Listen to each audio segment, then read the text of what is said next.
читаме од Брисел, стигна порака дека сакаат да го забрзаат процесот на проширување со земјите од Западен Балкан. Сите се 6 земји, вклучително и Македонија. Сметате дека 2030 година е реална цел?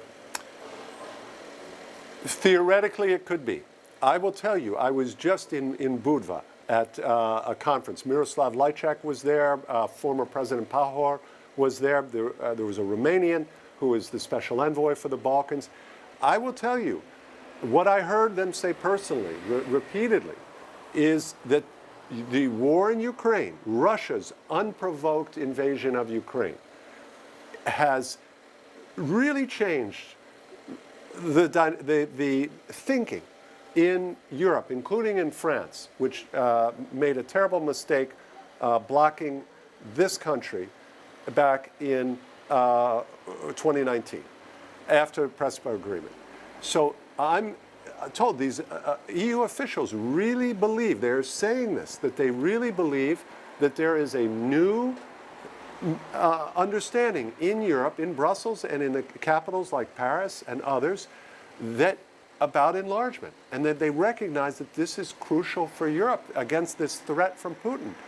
So there is a risk that they will only focus on Moldova and Ukraine and neglect the Balkans, because they can say, look at all of these issues they haven't resolved, Bulgaria, this, Kosovo, Serbia, this, look, Montenegro, Bosnia-Herzegovina, all the, and so they can easily give an excuse.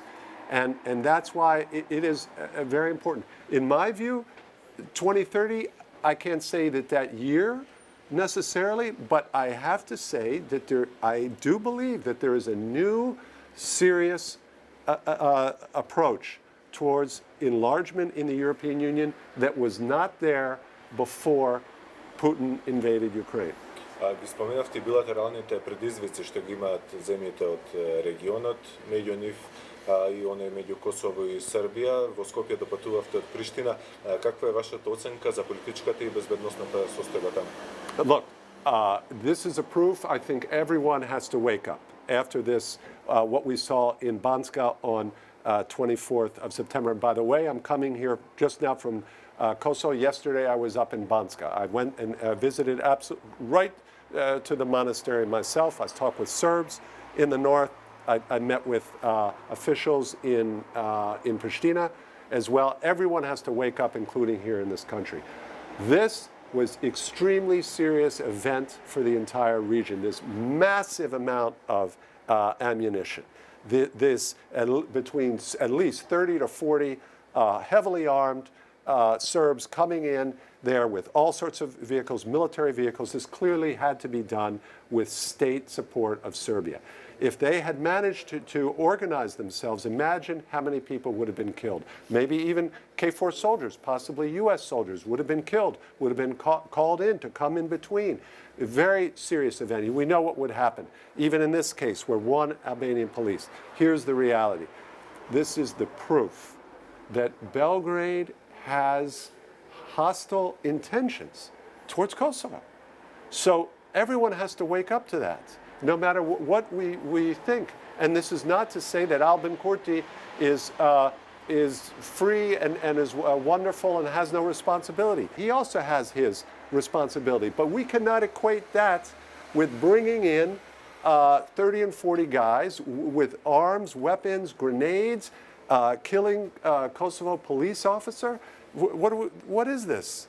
What is this? So everyone in this country has to wake up to the reality of Serbia under Alexander Vučić, and has to understand that this is proof of a hostile intentions. And the U.S., what I've said, I asked Miroslav Lajčák about this in Budva. I said this, it's on my Twitter account. You can hear my question to him. The U.S. and EU should present Kosovo and Serbia with a take it or leave it deal now, serious deal to implement this agreement and move this forward and finally solve this. Сметате дека тоа е возможно, бидејќи досегашните напори за деескалација, а потоа и нормализација на односите не вродија со плод? Well, I think it's possible. I think it is, but we have to remember that there has to be strong U.S. and EU pressure now. And before, all we saw was pressure on Kosovo. That's all we saw. We saw pressure on Kurti, criticism on Kurti, and nothing on Vučić, nothing. Praising Vučić. Even after May 29th, when Serbs with Molotov cocktails and guns were shooting KFOR, seriously wounding. One Hungarian soldier lost his leg, could have been killed.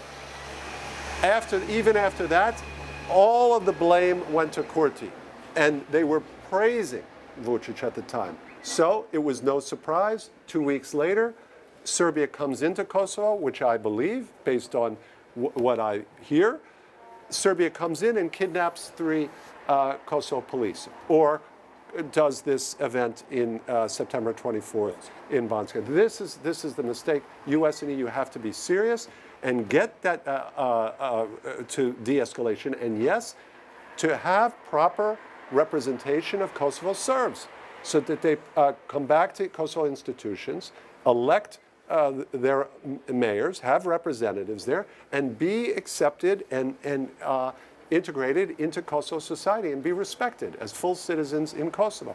That's what we want. Меѓу другото и со основањето на асоциацијата на општини. Of course, this is part of it. But look, we have to see here now, after 24th of September, the policy cannot be, oh, Kosovo, you do the association, and then later on we will see about what Serbia has to do. We saw Vučić refuse to sign even the agreement, said he's not bound by it. He can block Kosovo.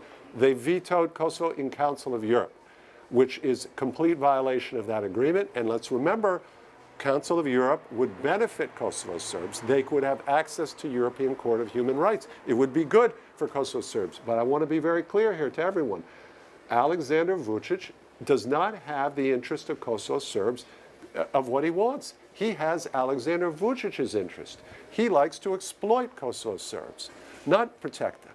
So he is a real problem here, and we need to improve the situation for Kosovo Serbs so that they are full citizens within Kosovo.